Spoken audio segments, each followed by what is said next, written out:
আজিৰ প্ৰথম প্ৰশ্নটো হ'ল যে ডাণ্ডিয়া কোন ৰাজ্যৰ নৃত্য হয়? আপোনাৰ অপশ্যনবিলাক হ'ল A Gujarat, B Delhi, C Kolkata, D Himachal প্ৰদেশ।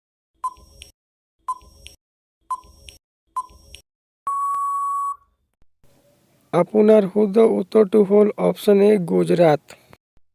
ভাৰতৰ কোন ৰাজ্যৰ দুটা ৰাজধানী আছে? আপোনাৰ প্ৰথম অপশ্যনটো হ'ল option A Delhi, B Rajasthan, C Gujarat, D Jammu আৰু কাশ্মীৰ।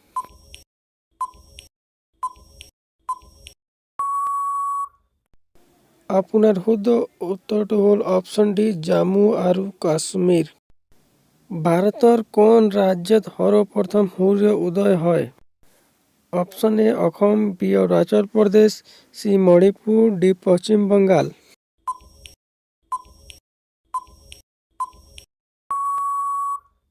শুদ্ধ উত্তৰটো হ'ল অপশ্যন বি অৰুণাচল প্ৰদেশ। ভাৰতৰ আটাইতকৈ ডাঙৰ ৰাজ্য কোনখন হয়? এ Rajasthan, B Gujarat, C Arunachal Pradesh, D Madhya Pradesh.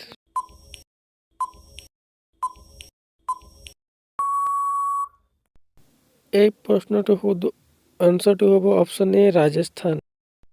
Bharat কেতিয়া স্বাধীন হৈছিল?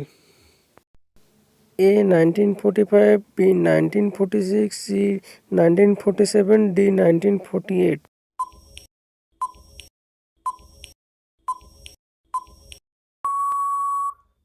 শুদ্ধ উত্তৰটো হ'ল অপশ্যন চি 1947। ভাৰতৰ আটাইতকৈ ডাঙৰ নদী কোনটো?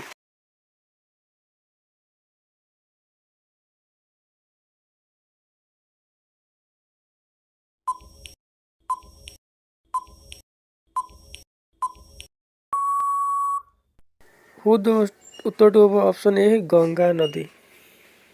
এনে ধৰণৰ ভিডিঅ'ৰ বাবে আমাৰ চেনেলটো ছাবস্ক্ৰাইব কৰি বেল আইকনত প্ৰেছ কৰি থাকক যাতে আপোনাৰ নটিফিকেশ্যন আগতে পাই যাব।